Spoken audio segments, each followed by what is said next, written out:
assembly meeting this evening. This meeting is officially called to order. We'll now begin the council roll call. Association for Graduate School. Communication Council. Here. Education Council. Here. Fine Arts Council. Here. Graduate Business Council. Graduate Engineering Council. Here. Graduate Public Affairs Council. Liberal Arts Council. Here. Masters in Professional Accounting Council. Natural Sciences Council. Here. Pharmacy Council. Here. Social Work Council.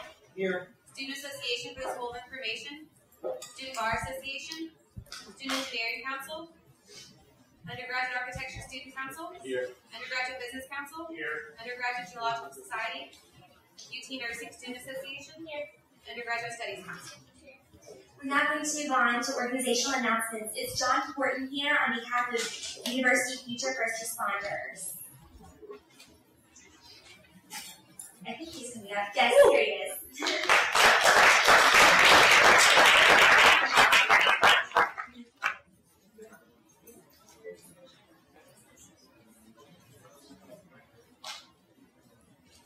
How's everybody doing tonight? Good? Good. My name is John Horton. I'm from University Future First Responders and President. We're a new service organization here at the university. We're sponsored by UT Police. And so we're starting on November 1st the Longhorn Safety Initiative. It's basically, we're going out all across the 40 acres and doing a quick 11-question survey with members of the UT community on, where do you feel the least safe, where do you feel the most safe, where do you think UTPD can improve here, or stuff like that. What policy initiatives would you like to see UTPD implement? And basically, we hope to survey at least 1,000 people by the end of November, and then we're going to compile all the data and present it to UTPD. And then there's some different agencies across student government, I think, that could use it too. And so basically, we thought, what better way to start than with that student government and, of course, the Senate too, because y'all are the voices pretty much of the community. So pass it out. Absolutely. There should also be a version on the back of your agenda. So everyone should have one on their agenda as well. You're welcome to complete and pass this out. And if you'd like, you can also pass this on to your council. That can send you an electronic version of that, so that we can continue to get more students, and we can stay in communication about getting this all started. So thank you so much, John. Now, Michael Morton from the Student Endowed Centennial Lectureship Series. Hi everyone, I get to take a break from the lecturing for this. In addition to being the communications director, I also serve as the chair of the Student Endowed Centennial Lectureship Series. Basically, that committee is charged with bringing in distinguished speakers and distinguished members of the community in to speak to different students and speak to the community about different issues. We're made up of 18 organizations that include Senate, Student Government, Graduate Student Assembly, Justice Blazers, Orange Jackets, pretty much the biggest organizations on UT's campus. And right now, during registration, we ask that everybody, when they are registering on that optional fee page, they try to grasp real quick so you can know registering courses. If you take like 5 seconds and go to the speaker series fee, it's $2. Basically, that goes to our committee and it goes into our endowment. And where we get our funds is strictly from the interest off that endowment, and we can only use it to bring in a speaker. We can't use it to bring for publicity or any other purposes. It's strictly to bring in a speaker. In the past, we brought in Colin Powell, we brought in more prime ministers, we brought in Bill Nye the Science Guy, which is obviously the most prestigious of all 3 of those. And this spring, we're looking into bringing in speakers for late March or early April. So it's going to be really great to keep you updated on that. So if you can, spread it to all your different councils about registering. When you do register, go to that optional fee page and just click the speaker series. Thanks, Michael. And then also we have one agency report this evening that they're unable to stay through all of the discussion and debate for legislation. So Elizabeth Newell from Analecta is going to come forward and give a brief announcement to the Assembly. So Elizabeth.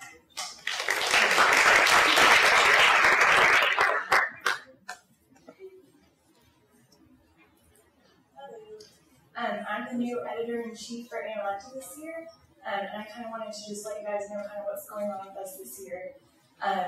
We are in the process of creating a new website for the Literary Journal, which will hopefully be up in December. We're also in the process of making kind of an online forum where we're going to have students post their kind of literature, poetry, whatever, we'll have them post on the forum, and then they can get feedback from other students on how to improve their work and stuff. We just kind of wanted to expand the online literary community at UT. We're also planning on having a release party in the spring, which is when we're releasing AMLab 38. So that's exciting. And currently we are accepting submissions for our next issue. So if you know anyone who writes or does visual art, tell them to go to the AMLab page on the Senate of College Council's website for submission details, and the deadline is December 16th.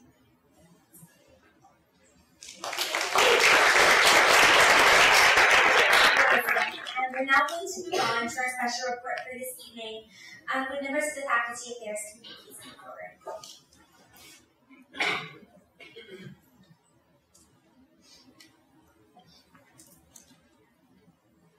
Hi everyone, my name is Chase Crook and I'm one of the co-chairs for the Faculty Affairs Council. For September, we chose Dr. Michael Krish in the Department of Biochemistry and Chemistry and Biochemistry. Unfortunately, we haven't had him be able to come to the past two GAs because he's been abroad. However, we're going to have him speak at the next GA and talk about his undergraduate research group called the Kirsch Group here at UT, and talk about the really interesting research they've done with catalytic reactions. So, look forward to that.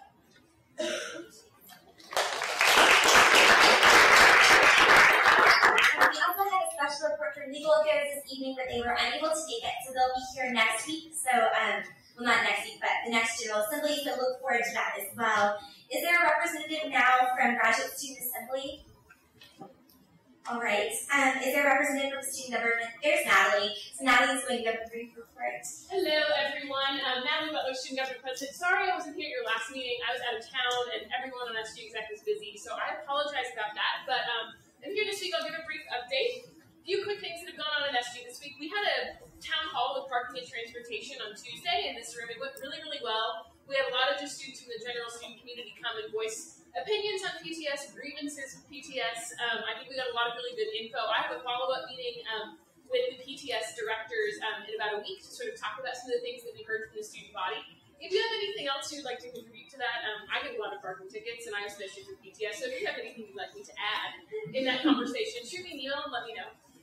Always all kinds of things to fix. Some of the things we're focusing on improving nighttime parking for students, and then we're trying to get sort of a first-time offender, rather than maybe paying your first parking ticket, maybe you do an hour of community service and you don't pay your first parking ticket and maybe you won't get another one. So those are some things that we're working on. I just came from the event, Politicalooza, our political carnival that student government was holding on the South Mall earlier today. It was great, hence all the buttons. Representative Joaquin Castro spoke, Congressman Lloyd Doggett spoke, Representative Mark Stromness, a representative from the Texas Public Policy Foundation, all across the board politically. But it was really interesting, and I hope if you came, I hope you had a really good time. Hopefully that's something we'll continue to work on. An SSBC update. So I sit on the Student Services Budget Committee, and the Student Government Vice President chairs the Student Services Budget Committee, and this is the committee that doles out about $42 million that pays for pretty much all our student services on campus. So unions, rec sports, UHS, a lot of things in the student affairs portfolio, but also in different portfolios, DDCE, provost, et cetera, across campus.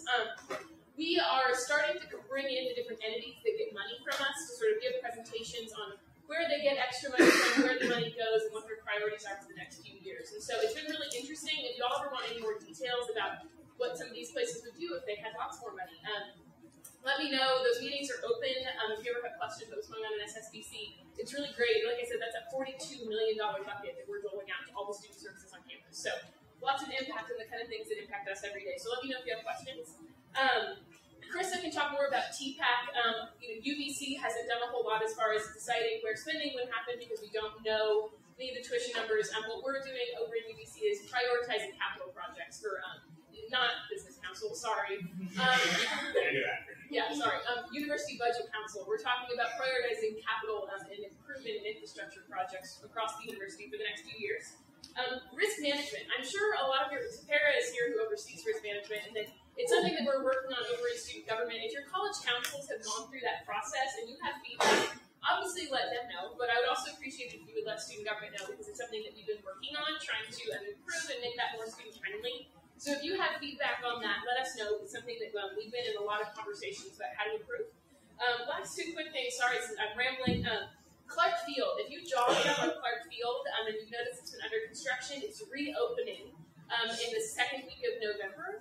So we're really excited about that. Check it out. There's going to be turf. There's a brand new track that's actually flat. It doesn't kind of slope anymore. So it should be a really great place to exercise. And then last thing, if y'all came out to Horns Give the day in Bastrop, thank you so much for coming. We had about 800 student volunteers. It went really well, so thank you for your participation. That's all I have for today. Sorry for rambling. Do y'all have any questions about anything? Okay, wonderful. Have a good meeting. We're now going to go on to unfinished business, and I look forward to Allie.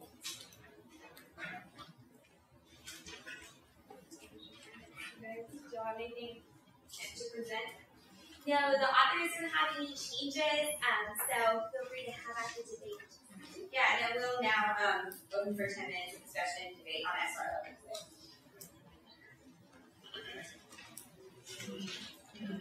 No one has any items for discussion and debate on SR 1106? Okay, is there a motion to end discussion and debate on SR 1106? Motion. Is there a second? Okay, sorry, is there a motion to vote on the question of the approval of SR 1106? And second? Okay, all those in favor of SR 1106, please say aye. Aye. All those opposed? Okay, SR 1106 passes.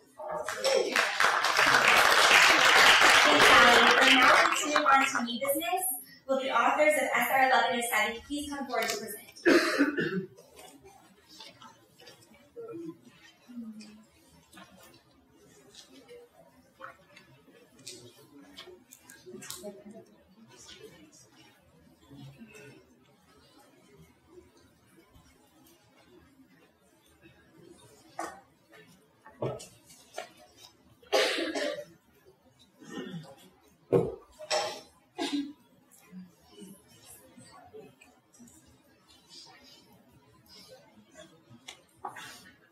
Hello everyone, so I'm Ann Norman, this is Andrew, and we're the co-chairs of academic enrichment. so tonight we have a piece of legislation for you titled In Support of Adding Faculty-Led Study Abroad to Tenure Considerations. A little background on this piece of legislation. The University of Texas has obviously provided a lot of investment in the study abroad program here. So what we're trying to do with this piece of legislation is to increase the availability of study abroad programs, to increase the number of UT students that go abroad. So we're focusing on faculty-led study abroad in this piece of legislation. There's a high demand for these programs. We'll go on to discuss what that is later on. But to just give you a general definition of the programs that we're addressing in this piece of legislation, they include Maymesters, such as the Maymester that goes to Prague every year. Study abroad sponsors faculty-led, which is 13 programs this year that are being sponsored. And then also departmentally sponsored faculty-led programs. For instance, the French and Italian department offers a 6-week program in Rome, it's the Rome study program. So the purpose, like I said, of this piece of legislation is to expand opportunities for students wishing to study abroad. And we're doing this by incentivizing faculty to lead these programs. And the motion that we're making is to add faculty-led study abroad to tenure review considerations in order to encourage more faculty to participate. So just to sum up what I had said, there are a lot of students who would like to go abroad, but there is a higher demand and there's availability of these summer study abroad programs.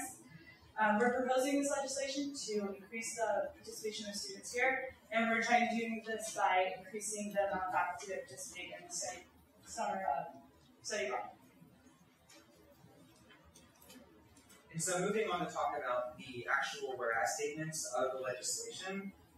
Whereas statements that encompass lines 7 through 16, that said is really talking about how study abroad is integral to the variety of opportunities at UT, and it's not detrimental to a student's 4-year graduation plan. Now looking at lines 7 through 9, that's just saying that UT is a top institution in terms of students who study abroad. And 11 through 12 remarks that President Powers has made improving graduation rates a priority by creating a task force, as we all are aware of. Lines 14 through 16 really discloses a finding that there's a 15% disparity in the 4-year graduation plan, favoring those who do not study abroad. Who do study abroad, I'm sorry. The whereas statement sets of 18 through 39 is kind of defining what a faculty study abroad program is and discussing why they are attractive options for study abroad for students. And mainly that's hitting on in lines 18 through 21 that they're usually led by one or more UT faculty, and going into 23 through 24, it really helps someone with a rigid degree plan to study abroad because these are UT credits and they know exactly what they're going to count for in their degree plan. Lines 26 through 28 is talking about the courses taking, like I was just saying, courses taken through these programs transfer directly as UT course credit. And 30 through 33 is showing that faculty-led programs for students are in high demand because no programs were canceled due to low enrollment. That is, all programs that have been proposed in the past by faculty for faculty-led study abroad have all been filled and have all had students that have wanted to do this. And so it's definitely a student interest. Looking at lines 35 to 39, we're just detailing that the quality enhancement plan emphasizes that importance of faculty and student interaction outside of the classroom, and that's what RQA focuses on, is academic enrichment, things outside of the classroom. Lines 41 through 61, these sets of whereas statements is really defining the tenure guidelines and describing how tenure and tenure track guidelines are set for these professors and how they receive tenure in the university. Lines 41 through 44 is talking about the budget council and how they take into candidates' willingness to teach courses that are in high demand. The budget council is the council that decides whether teachers receive tenure or not. Lines 46 through 48 is saying that these programs being added to the tenure review will incentivize faculty to create these study abroad programs and to use them, because if it's listed in the tenure guidelines as an option that could be specified for their tenure, then they're more likely to try and make these programs if they're seeking tenure. And lines 50 through 52 is discussing that tenure candidates are expected to have made considerable contributions in teaching and service, and we believe this ties directly into a study abroad program. Finishing up, lines 54 to 57 is discussing the tenure track guidelines, which is a document that describes how teachers that are on the tenure track can receive that tenure. We're just defining what this is. That way we know when we move into the result statements what we're trying to append. 59 through 61 discusses the aspect of a tenure candidate's teaching performance listed under the teaching guidelines. And moving into the resolve statement, the main point that we're talking about what the tenure guidelines are is because this is what our resolve statements are trying to focus on. We're trying to say that on lines 63 through 65, that a faculty member's leadership or participation in a faculty-led study abroad program should be recognized during consideration of tenure. It's very important to know that we're saying recognize, and we're not prescribing faculty-led programs. We're just saying that we want to make sure that that teachers who design and lead study abroad programs, that those things are taken into consideration when they're evaluated for tenure, because currently it's not explicitly listed in those guidelines. Lines 67 through 69 is saying that taking part in faculty-led study abroad programs should be placed under the teaching subheadline of that document. We're just prescribing where we think that this specification should go in the actual document. Lines 71 through 75 is talking about how the new component, like I was saying, will not mandate these faculties to create these programs or to receive tenure. It's only incentivizing. And finishing the resolve statements, lines 77 through 79 is saying that the above call for action would expand opportunities for students wishing to study abroad, because we believe that if we make this an option that teachers can do in order to be better recognized for tenure, then more of them are more likely to go out there and create these programs, which would create more programs for students, which is the ultimate goal of legislation, is to make sure that there are ample opportunities for students to pursue study abroad with faculty-led programs, and that these faculty are being incentivized to do so.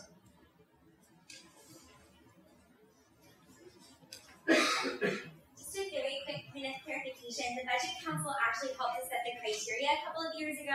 They don't make that final decision. There's a tenure review committee that does. I can send you more details on that. That was my fault. I overlooked that for the legislation. So just to clarify that, if that's a concern in your conversation moving forward, that I can send you more details specifically on that committee and its composition if you're interested. But we're now going to open the floor to question and answer. So you have about 2 minutes for that. So when you kind of talk about the definition of these programs, so mentioning my part, are they only like semesters in summer, or are any of them during like a long semester? Right, so a lot of these summer-led faculty programs are not regular. They happen as they come up on a basis. So this piece of legislation would include any programs that were offered during the year by a faculty member. Right now, currently for the 2011-2012 semester, this research details programs that are offered in both those summer.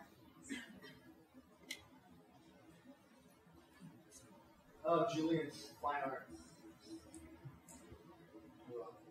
Test. So I just want to clarify, under the tenure and tenure track general guidelines, this document, is it just completely silent on study abroad? Yeah, so I apologize. We had intended for this to be appended to the legislation. It'll go out with this legislation to your councils. But if we're putting it under the teaching subheading, which refers to things like what courses this professor is teaching at the university, of course. But in addition to that, any extraordinary circumstances that the professor might have taken while here, what is explicitly stated in that document is service learning. So if a professor were to have taught a course with a service learning component, then that is explicitly taken into consideration by the budget council when making this report. Study abroad is not explicitly listed, but it would fit naturally in there. And it is actually kind of, it is incorporated some of the definitions under that teaching subheading. Also, what do we know what any other school's policy regarding this kind of stuff is? No, we do not. We looked into that. Those tenure evaluation criteria is not readily available for a lot of our comparison schools, and we can look into it and incorporate warehouse statement if you would like us to. I just want to make sure that there's no reason from the faculty's point of view that study abroad should not be. No, when we spoke with Dean Woodruff, a lot of his rationale is that it's already considered part of the teaching, it's just implied. But I think they just wanted more specifically stated since things like service learning are, and that still is also part of the teaching. Perfect. Y'all tell us a little about the background of the tenure guidelines. Is it like a point system? Certainly. So this document that you can search is actually available to you to it. It is published every fall. It takes a kind of a comprehensive look at everything that the professor has done. It gives a specific subheading of teaching. It takes into everything the professor's done while at UT. It's not by any means a point schedule. It's just kind of showing all the documents and considerations that a professor should take into account whenever he's submitting his candidacy for tenure promotion. More useful in each of your colleges, if you look on the human resources side of things, there should be a document that specifically stipulates different criteria in your colleges. So that's also information available on the website. I know liberal arts is published, and I think I saw natural science is published. So those are the two big ones on engineering. I'm not sure about the rest, it's just kind of share that on search. So. This document that our legislation pertains to is put out by the Vice President Provost's office, so it's more of an all-encompassing university-wide document. I have a question on like the level of the elective or whatever they're taking. Is that taken into consideration? Because I went to a May semester this last May, and it was a tech elective for engineering, and so I think it would be actually the most popular semester, the most common semester, and so I think having a higher level coursework for like the third or fourth year students may help bring some more faculty in rather than for class or something like that. So maybe that. Considering the year of the students or the level of the whatever course they're taking might help feel something. And then and then also line 30, I just caught a typo abroad instead of board. Oh, thank you. Yeah. So, you're welcome to that. Yeah. Yes. I'm not entirely clear on how study abroad programs are funded. If it's completely funded by what you pay and the teachers pay, it's funded by the cost of the study abroad program or part of the UT funds this. Do you know? So part of the UT funds part of these programs. What does that mean for our university-wide budget? So some of them are funded through tuition. And then in some programs, you'll see the case when you're looking at them that they require an additional program fee. So while some is covered by tuition because it's a UT course that you're taking, some of it is which is funded through the university. Some of them is also a separate program fee that you pay to the study abroad office. So it varies by the program. I don't know if that answers your question. But to be more specific, those three study abroad types of programs that we're addressing in this legislation currently are offered through UT versus through an affiliated program. So for all of these programs, you're paying UT tuition. Right? So that means.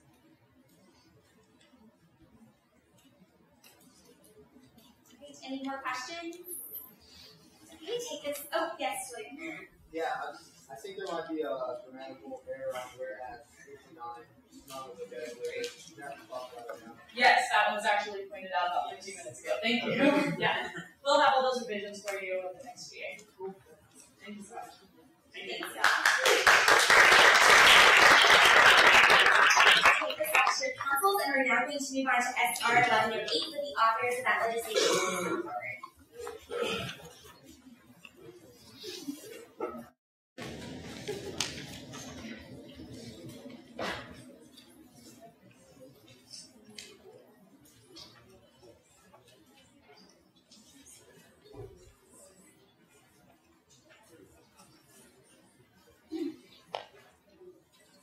Good evening. We are the committee. My name is Peter Paul Wong, and I'm an at-large. Tonight we're presenting SR 1108 in support of the creation of a medical humanities certificate program. A little background. There's several majors at UT that prepare you for applying to med school. But in 2009, you see that only out of 658 students who applied to med school, only 58% were accepted. Now, to say that UT students can't diversify themselves and stand out from the bunch is underestimated themselves. Which you can see that the university offers different programs, such as certificate programs, that which students can prepare themselves for, such as Business Foundation and Cortex, which is just for the purpose. To outline the reasons for the establishment of a medical humanities certificate program at UT, which can help people applying for med school to diversify themselves. Good evening. My name is Stephen Michael Benson. I'm also an at-large member of the committee. Now, look at the summary based on this legislation we're talking about. Firstly, both pre-med students and interested in historical, philosophical, and ethical aspects of medicine would benefit from a medical humanities certificate program insofar as it would basically look at their interest as well as the diversification when they're actually looking to how competitive they are in the application process. So that's a bit of what the legislation is talking about. Next, the program requires students to take 18 hours of credit from pre-approved list courses. A variety of these courses already offered at UT level, go on state.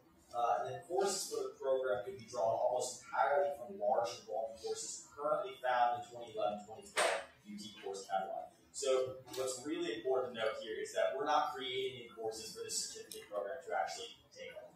So going on the whereas statements first with regards to lines 6 through 10, as Peter was saying, 58% of UT students who applied in 2009, which is the year we have the most current data, were actually accepted to med school. So this piece of legislation is directly aimed at making these students more competitive so that we can not only diversify their actual application, but similarly make them more competitive. So now going to lines 12 and 19, UT currently does offer a range of certificate programs, such as the Business Foundation's Cortex.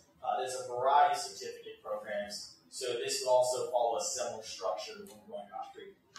Lines 21 through 24, Baylor University, University of Missouri, and University of South Carolina, they all currently offer similar medical humanities minors program, which they require similar to certificate programs here at UT. You take 18 hours of coursework.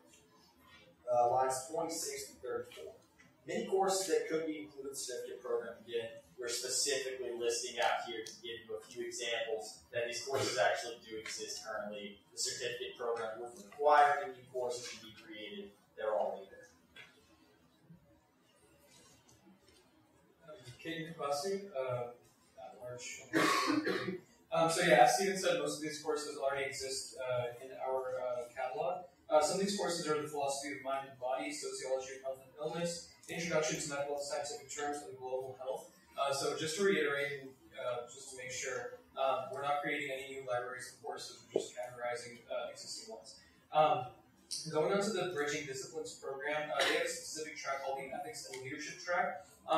The way we differentiate ourselves from this BDP, Ethics and Healthcare track, or Ethics and Leadership track, for that track, only 6 out of the 19 hours in that track are required healthcare courses or healthcare ethics courses, and another 6 to 9 hours must be done through an internship or something related like that. In our certificate program, we want to make sure that there's nothing similar to that, so we make sure we have 2 different certificate programs. Also, we want to make sure that medical humanities is a very specific program that basically has the characteristics of those courses, not things that have a wide variety across different fields. Also, looking at internships and independent research, if the question is asked, like, would this be helpful to someone in the medical humanities program? Things that research that is done by these kinds of students is probably not going to be related to medical humanities things, or in large part, at least would not be.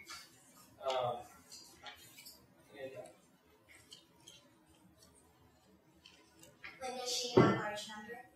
Moving to the resolve statements, which are lines 49 through 55, the Senate does support the creation of a medical humanities certificate program, and as with the other certificate programs here at UT, they will be, students will take a total of 18 hours from a pre-approved list of courses, and they will take 9 hours in the fields of medical ethics, medical philosophy, and medical history, for a total of 3 hours each in these 2 fields.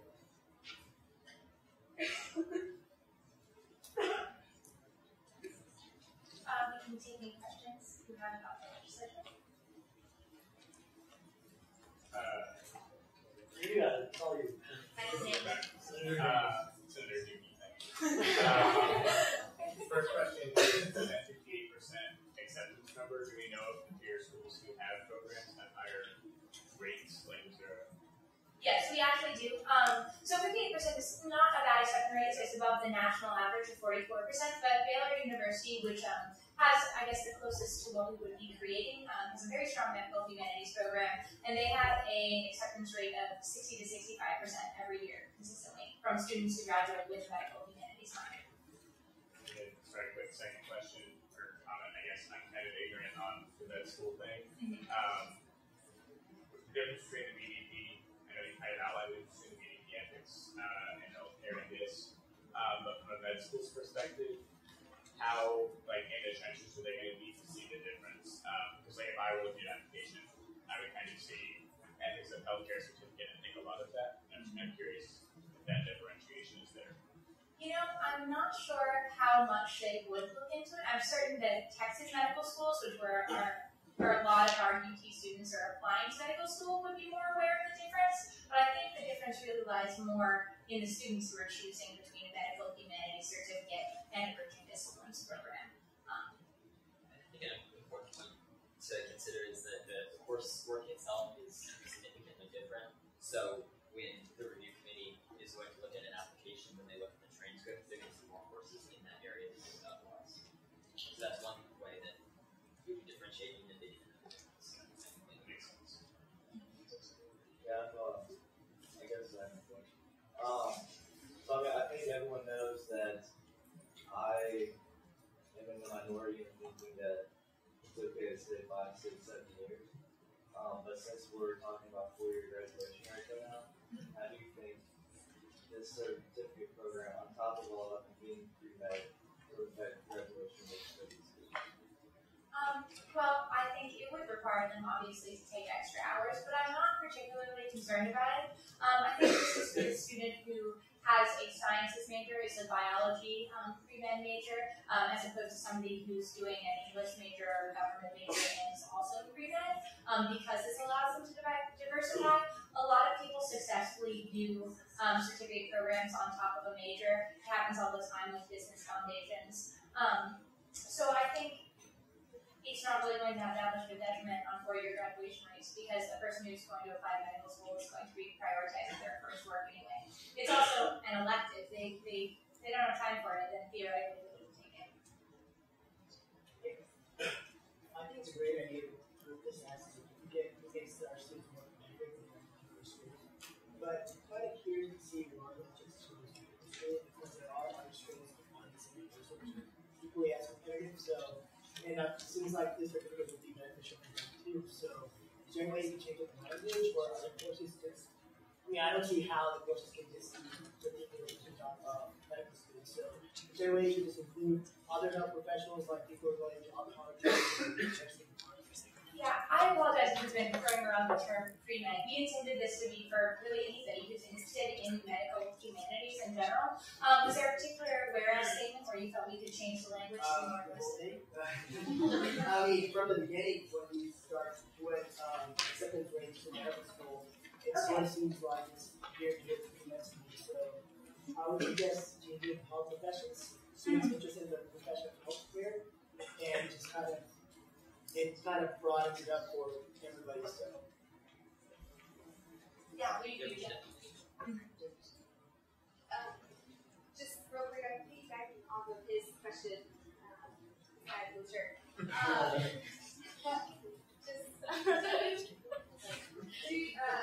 My degree is actually a 5-year degree, so this doesn't really affect me before your graduation rate.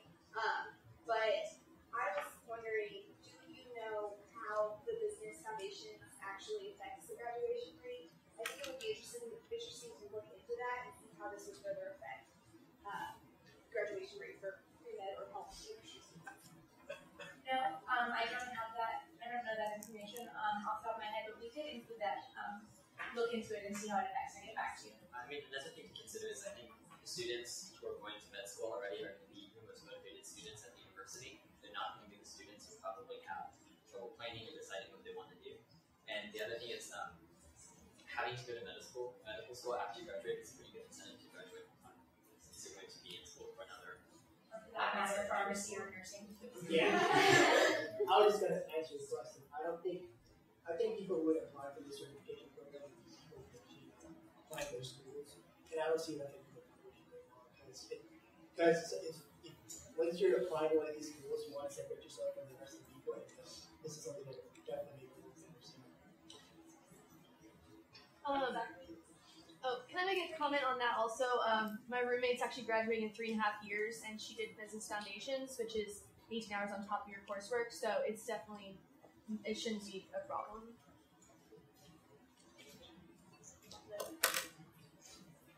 Any other questions? The courses that are listed to be taken as a part of the certificate program, do you think they would be available to start in your freshman year, or would you have to go through some other coursework before you have to take them? Almost. So, of the courses listed, I believe all of these are large enrollment classes that don't require a department. So, 100 plus students. There are a number of all the classes we found that would pertain to a program like this. There were a pretty even balance of lower and upper division, and almost all of them were open to students outside the department. Would pre-medical classes be included in the certificate? No. So I think there are 61 recommended hours for pre-med students through UT Health Advising, but of those, only 6 are humanities. So these would be an opportunity for medical students to take humanities classes outside the sciences that they're required to take for medical school admissions. Any other questions from the assembly? All right, take this back to your council. Thank you.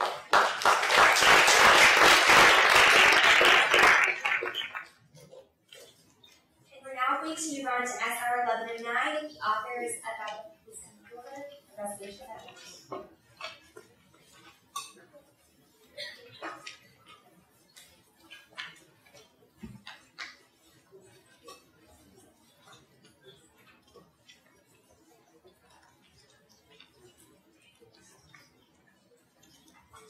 Hi, I'm Evan Herman. I'm at large with the Faculty Affairs Committee, and I'm presenting SR 1109. It's faculty peer review.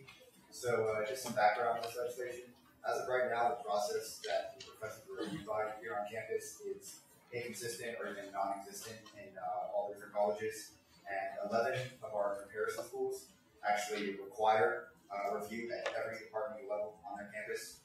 So, it seems pretty apparent that the student and faculty alike on campus would benefit from just some sort of consistent, frequent system of evaluation at every professor level. So that's associate professors, tenure track, junior professors, lecturers, so every single level. But the actual overall purpose of this legislation is going to be to establish just a base, frequent, and consistent peer review system to be implemented at every department and every college here on campus. And do that, we're hoping to just kind of improve the overall student learning experience.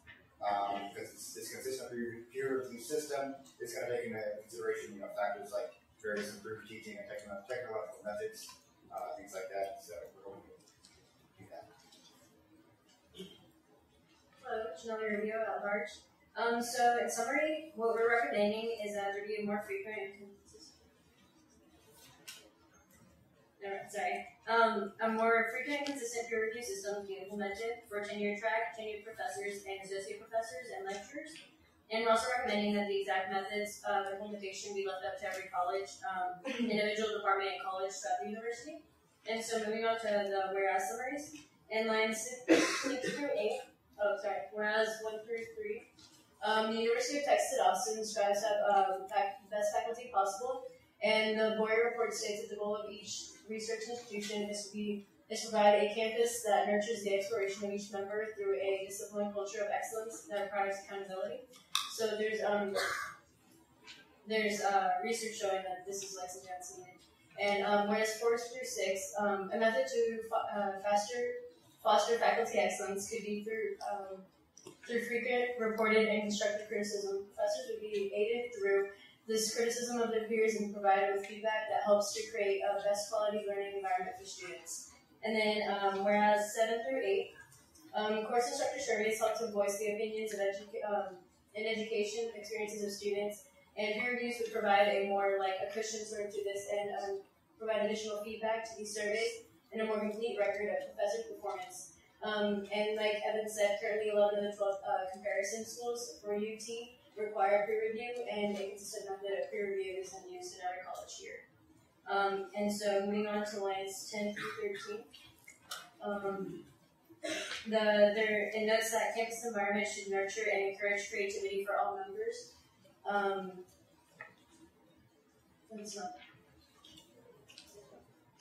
Okay. And then lines 15 through 18 explain that there should be a culture of excellence required throughout a consistent evaluation.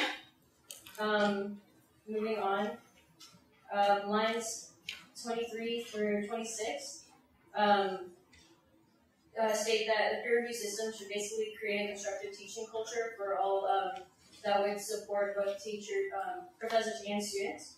Lines 28 through 31 state that peer review should help professors stay up to date with teaching and technological methods so they continue to make improvements in their classrooms. Lines 33 to 36, peer review system would complete course instructor surveys or complement, course instructor surveys. So like I said, they would help to kind of establish a better representation of what course instructor surveys could have already established. Lines 38 through 39 note that such a system would provide an accurate record of professors' performance, and so students wouldn't be the only ones kind of, judging professors' performance, but another professor could also be providing constructive criticism to this professor. Lines 41 through 48 note that 11 of UT, like I said, the UT's comparison schools require a peer review system, and lines 44 through 45 note that peer review is not necessarily used in every college at the university. Moving on to the resolve statements, lines 47 through 49 note that as a committee, we're recommending that a frequent peer review system should be implemented in every college. We advise that implementation be left to each specific college and department, in lines 51 through 52. And lines 54 and 55, we note that the system would be for all professors across all colleges, and that's an information should be sent to, which is to the Vice Provost office. Now, if you have any questions, the message for us. Can you speak a little bit about the current review system? Yeah, so basically, this was kind of brought to our attention that there isn't a consistent peer review system, like we've said about 5 times, college by college, department by department, and for all different professor levels. So it varies. There isn't a consistent policy throughout each college, and that's really what we're trying to bring.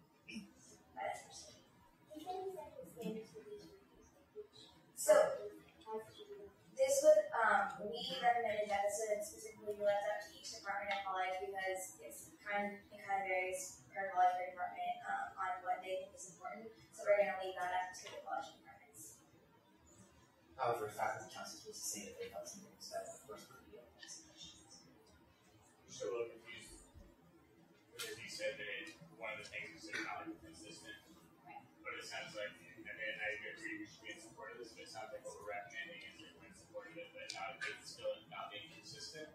So I think it's consistently applied.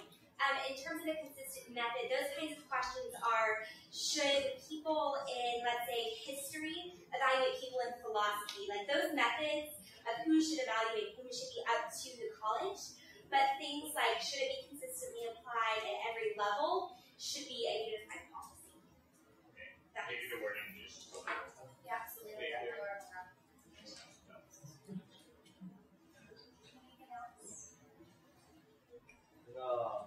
Resolve 54. How did y'all choose who to be included as far as like professors, lecturers? Okay. How are you including students? No, so this is for the professors. We did those 4 things because I don't think we missed any of the normal professors. We aren't including TAs. And we chose that just because, as it is now, it's not necessarily a problem with those different types of professors, and we wanted to make sure that all professors were really being held accountable for their teaching, whether they've been teaching for 25 years or 5 years. I think the most important part about that is we were looking towards getting towards people that are constantly in classroom with students. Adjunct professors couldn't necessarily be, we didn't really feel we brought up into that because an adjunct professor in the French department will go back to France the next year, and so it's not necessarily going to be something that carries over the next year, his pedagogical methods, as opposed to the associate professor that's there for 10, 12 years. Any other questions on SR 11? Yeah, I just heard about adjunct professors and some departments that not being very permanent, but I know very well that in others they are very permanent, and that's just the title of their position. So I don't know if you guys can answer that or but also wanted to ask about faculty peer review in general and how does it happen? Since these people are not in the classroom with each other, like how do they give feedback? So, it varies college by college. So, for example, the kinesiology department has everyone is reviewed. It's up to the college deciding whether it's a lecturer that sits in and watches the lecture of maybe a tenured professor, and that's definitely something that we want to keep at the college level because those decisions can kind of be political among faculty. There can be some power plays out there, so that's kind of up to the college in our opinion. So currently, a faculty member would just go in and sit down in another faculty member's lecture, kind of look at what they're doing, and they take notes on it. Some colleges have rubrics, some don't. It kind of varies. A lot of times from the discussion with Dean Woodruff, it's really based a lot for him as a tenured professor on if he's employing any technological advances. But it definitely varies level by level as to the kind of things they may critique. They also will sometimes reference academic journals. Like this said that it's better to teach it this way. So it definitely varies. Some have rubrics, some don't. Some just sit and write comments, some don't. So it's pretty inconsistent. I'm sorry, I have one more quick comment. Somebody mentioned earlier that the wording is kind of confusing on being specific within each college or department. So in places like whereas 38 and a couple other places where we say a consistent method of peer review, and then you can talk about it, you might just want to specify within each college, just so faculty. Any other questions? Where could I find more information about how each department does it now, so that we can maybe choose what's the best way? If you really want to find out about each department, you can call each department. That's it. We do have information on a college-by-college basis, but not in each department. Yeah, so we have each college. We have research for each college and then for each peer institution if you would like that, and you can send that to you. Department by department.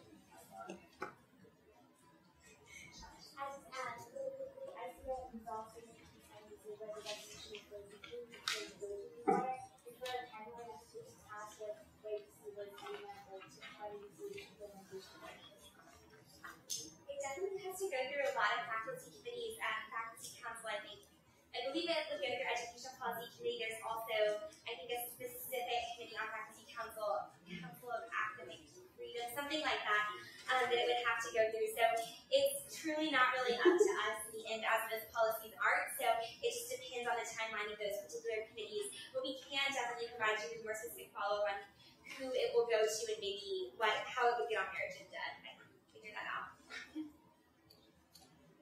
Any other questions on SR 11 and 9? All right, take this back to your council.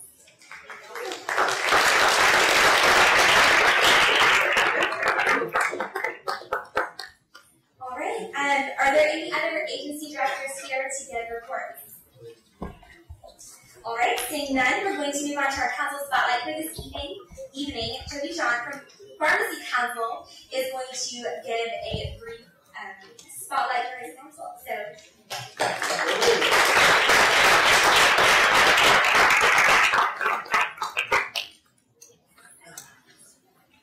How's everybody doing today? Good. Energetic crowd.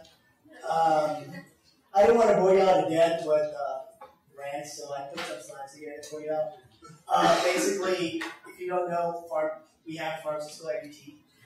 It's kind of separated away from everything, so not a lot of y'all get to interact with us. But it's a 4-year degree program. It's a doctorate program after you're done with 3 years or 2 years of pre-pharm.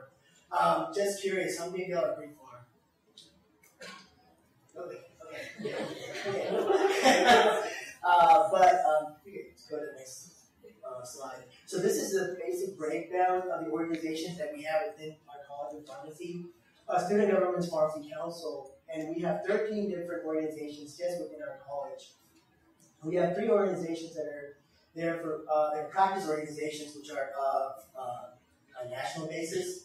Then we have 5, which are regional and cultural organizations, and 4 professional and honor societies.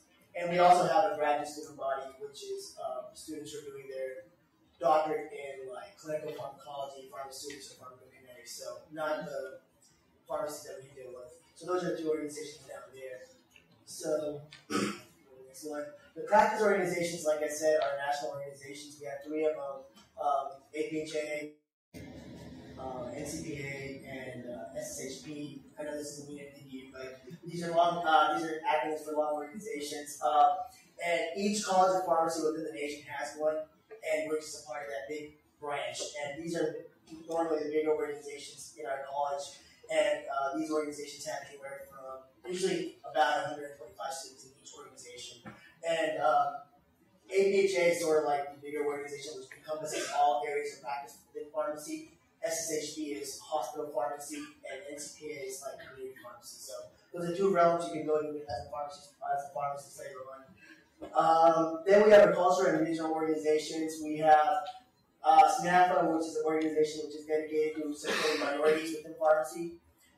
Then we have our Mexican American Pharmacy Student Association, because within our program we also take students from it's called the co-op program. So there are students in El Paso and Pan Am who come to Austin and go to school here. So that's sort of like their organization. And then we have Asian Pharmacy Student Association and San Antonio Student Pharmacy Association. So we've got a couple of cultural and regional organizations within our school as well. Then we have 4 honor fraternities, actually 2 professional fraternities and 2 honor fraternities. The 2 professional fraternities they're all actually nationally based. The 2 honors ones we have is one's PLS, which is the National Pharmacy Leadership Society, and then there's a ROCAI, which is for the Smart Transfer School. It's like that's the top 20% of our class. I'm not in it, but we call ourselves ROCAI students, and they're ROCAI. So if you go to the next slide. So what is Pharmacy Council? Like I said, it's the student government. We encompass 13 student organizations within our college, and we basically deal with organizing everything within our school, because we have 13 organizations. It's kind of hard to keep up with everything that everybody's doing.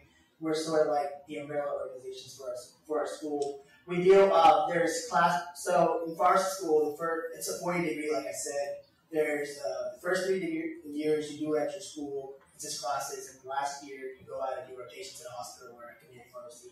You do 6 rotations within the year, so you're gone at your 4th year, so I'll be gone next year.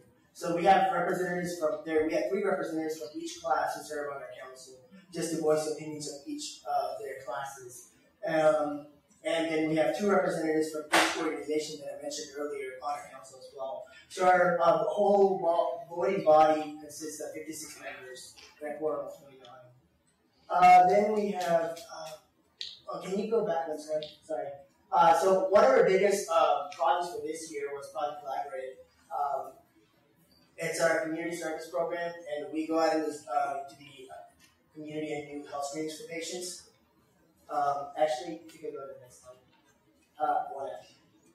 Cool. We actually had a health screening here at Chester the other day. It's on Tuesday, and we were actually on the front page of the Daily Texas yesterday, so that was a big win on our part. So last year, we did close to 6,000 screenings, and we did screen about 2,000 people.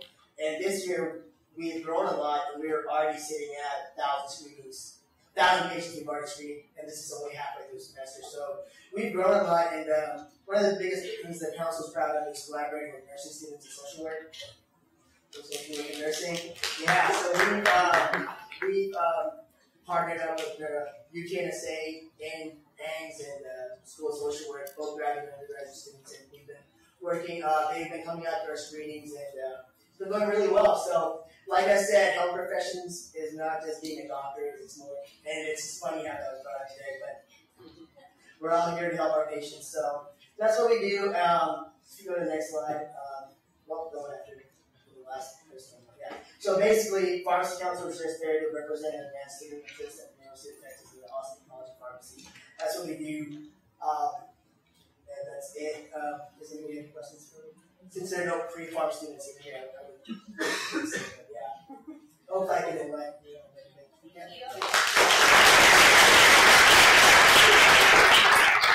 Now going to move on to council announcements. If Julian from Fine Arts Council could give their announcement, or just wherever you'd like. Hello. How you guys doing out there? So, I just want to let everybody know that this next Wednesday, coming up, the Fine Arts Council is going to put on a career and internship fair. So this is going to be a lot of fine arts related organization, but it's open to the whole campus.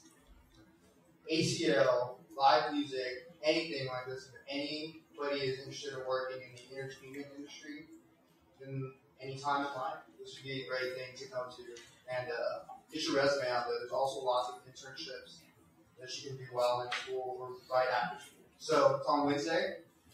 It's going to be from 11:30 to 1:30. Writing down right now. In the Fine Arts building, in the basement / gallery, and there will also be pizza. So like the first 50 people that come there. So if you get there early, you might. Yeah. All right, Michael Davey. Yeah, I'll just speak loudly.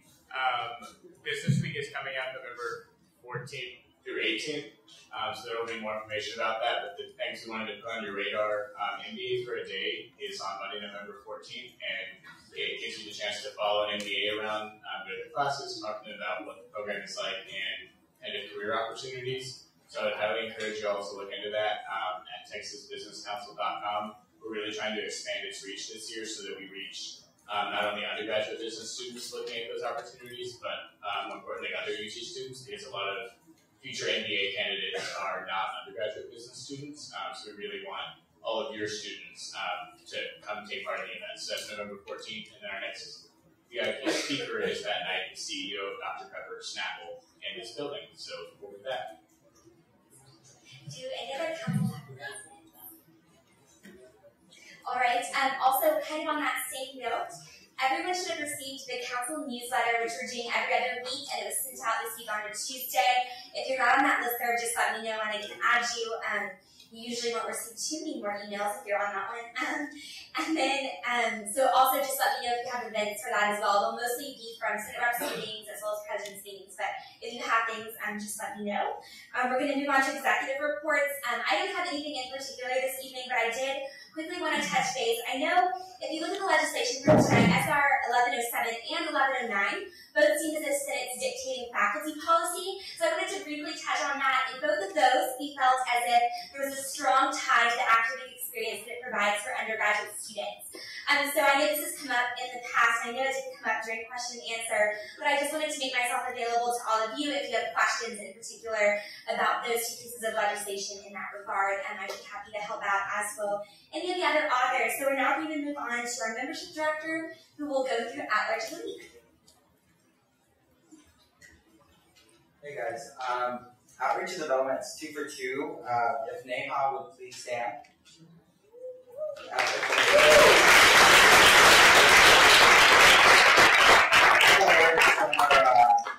Co-chairs, Neha took initiative by proposing 3 ideas for the co-op products. She emailed her companies herself. She created individual research and papers with market and cost analysis, both quantitative and qualitative. Very BHP of her.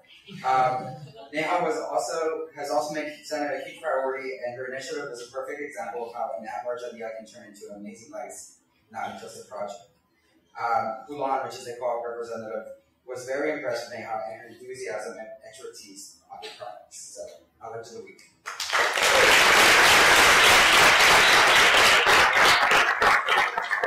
Do any other staff members have reports? All right, we're going to move on to committee reports with Ann Norman and Angie Ziegler from Academic Enrichment. Please come forward.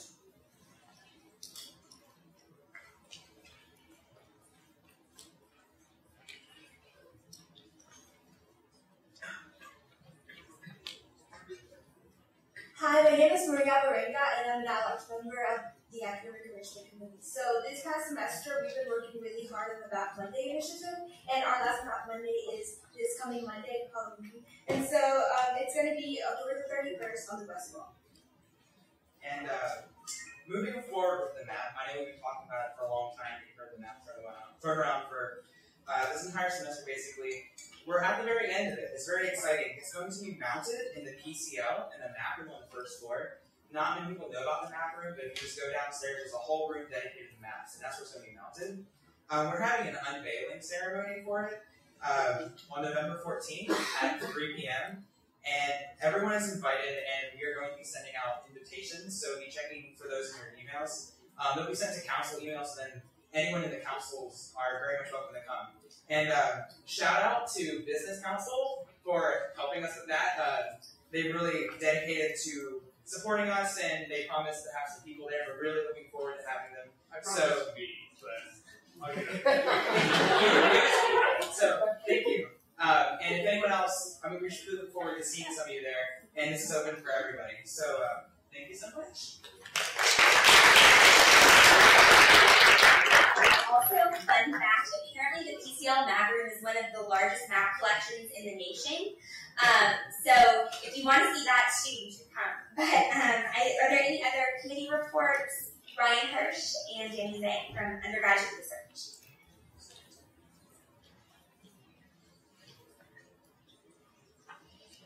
Hi guys, we just have 3 quick updates. The first is that the grant application is due next Friday, November 4th at 5 p.m.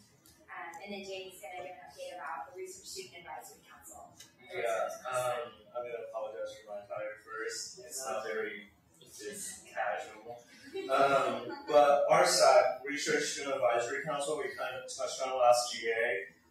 We talked to Dr. Wyatt in OUR as well as Dr. Herman, and they were very excited to include councils and research groups in this meeting. Pretty much like basically Ryan and I meet with them weekly now because we're planning for Research Week all the way in April already. So we're getting way ahead in terms of planning, and we want everything to be planned out before winter break. And we want to include you guys in that conversation because we just want to get more colleges involved. In the past, it's kind of very decentralized. We just want to get a better idea of what each college is doing for Research Week. And we invite you guys to come to the meeting. It's not next Wednesday, but 2 Wednesdays away.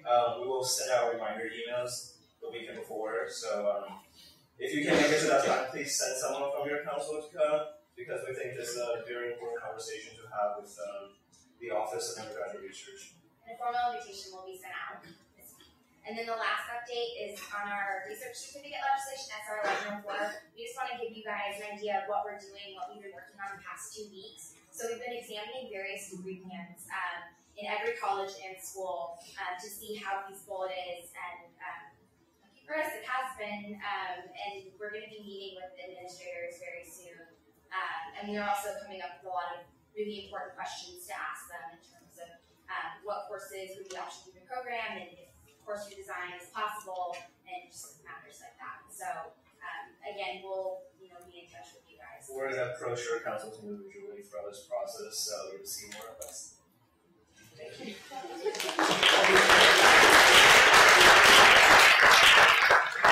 More committee updates. All right, we're going to move on to ad hoc updates. Josh and Laura both have an ad hoc update from the advising ad hoc committee. Hi guys, I'll just say quickly that the advising ad hoc committee will be meeting bi-monthly. The next meeting is on November 6th at 4 p.m. in the Senate office. So every student in the university has to deal with advising. We're looking at a lot of different issues related to advising, looking at survey data, trying to find patterns there as to how advising might possibly relate to graduation rates or other issues within the university. We're also taking general recommendations about how we can improve the advising at UT, whether being making advising more accessible through online systems, really anything in general. So if you have ideas to share about advising, I'm sure you guys have had some thoughts on the advising process at UT. Please come and join us. It's just going to be an open forum where we can kind of make a plan of attack on how we would like to see advising changed or the things we like about advising at our university. So. Thank you. And now quickly moving on to university-wide updates. Just a quick TPAC update. We're having our next student forum, I believe November 16th from 4 to 5:30. I'll send out specific dates, times, and locations on that as we continue to work on that. This particular forum will have a more personal aspect to it, where we'll talk about what it means fiscally for each student. So we're working on a lot of that information right now in TPAC. So expect some stuff in the text and just everywhere on that, and I'll be sure to inform the assembly as we continue on that process. And the other big thing that TPAC's working on right now is finding commonalities between the college's recommendations on what that looks like for four-year graduation rates. So that's kind of the 2 big updates from TPAC right now. We're currently in a bi-weekly meeting schedule, so we meet Tuesdays and Thursdays. So I'll be sure I'll have some more things on that front for you later, but I'll be sure to send out forum times. Moving on quickly to Educational Policy Committee, I just want to talk about 2 things that we're working on.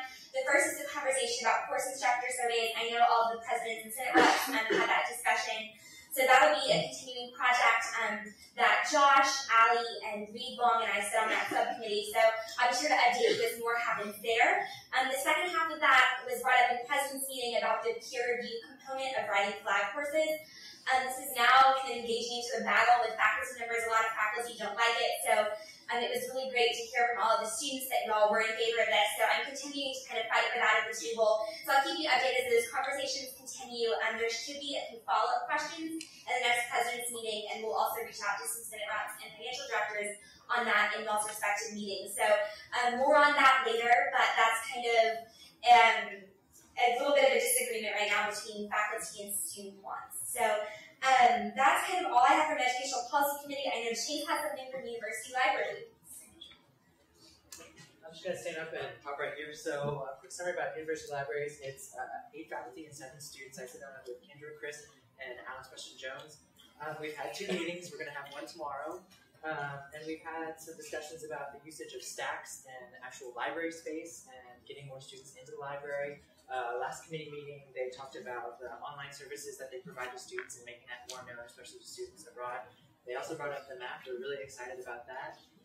They also have had an intense discussion last meeting about the allocation of resources for recataloging microfilm and microfiche that the PCL has and the usage for undergraduate research. Tomorrow, we're going to be talking about digital services, key projects, and principal services that the library provides. So if any of you have anything that you'd like me to add at that meeting, please share it. And then also very, very quickly from the ITS Advisory Committee for Students, the university is looking at various ways of changing printing and things like that. So shout out to Graduate Public Affairs Council, who's not here, but nevertheless, shout out to them because they had a suggestion for double-sided printing that the university is going to pilot. So the ideas that you have and the concerns that you have, please do bring them to me. We bring them up in meetings, and in some cases they're able to be made into their pilot program or policy. So if you have wacky off-the-wall suggestions like that, just let me know. We're now going to move on to open mic announcements. Does anyone have an open mic announcement? Yes, Natalie and then Marla. I forgot 2 things, sorry. First, if you're interested in applying for student regent or the student positions on the higher education coordinating board, those applications, I have them, they were in the student government newsletter, and then they're in the office. They're due to the student government office on Monday the 7th. And then the Student Community Coordinating Board, which is kind of a random bringing together of student leaders on campus, comes together to go through those. We make recommendations of 5 people that then go to the system. And they kind of, are in the system for a while, and then from the system they go to the governor. But if you are interested in applying for those, please do apply. The applications are not very long. You have to identify some issues in higher ed you're interested in, and then fill out this kind of technical application that is required for all gubernatorial appointees. But those are due to the Student Government Office at 4 p.m. on Monday the 7th. So if you're interested and want those applications, Carissa has them. I can send them again. They're kind of confusing because it's a bunch of documents like smashed into one, and I'm going through them to try and answer any questions y'all have about them. So if you have any, let me know. And then last thing, council presidents, if any of your student government representatives are not engaging in your college council, let me know. I don't have a ton of oversight, but I at least want to yell at them if they're not. So do let me know. I plan on sitting down, if you get an email from me, don't ignore it. I would love to sit down with all of you and talk about the ways that your college reps that were elected might be engaging with student government and working with your council. So I'd love to sit down with all of you. If you get an email from me in the next 2 weeks, I hope you email me back. All right, Bardon and then Henry. Hey, y'all, quick, Carissa, Michael, and I met with the CTBAC Roundtable. Wanted to give y'all a brief update. So we talked primarily about how to educate students on the university-wide level, about budget, tuition, thinking about some sort of visual representation. Carissa brought up the Cal last year, what we can do in that regards. Michael's also making a video on kind of the tuition process, at least from our end, how CTBACs and deans will present their reports to the provost, how that decision moves on from that point. We also talked about specifically what y'all can do in colleges and what CTBACs can do in colleges. There were kind of 3 steps that we discussed that I think most colleges should be able to do regardless of their resources or transparency or anything.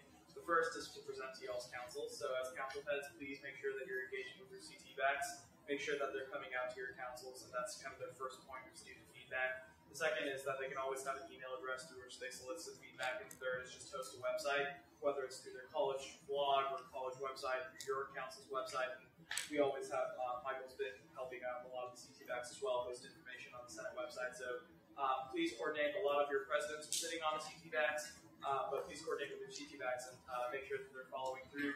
Most of the next steps will be involving a budget, student priorities to the budget process on a college-by-college basis. Just so that we can get the student priorities and represent students when budgets are being set next semester. Thanks. I just want to give a quick shout out to the Recruitment and Retention Committee for an awesome Ready, Set, Go last weekend. If you were able to make it out, it was awesome. We had one really fervent individual and a lot of really excited students. So it was really fun, and congratulations, you did a great job.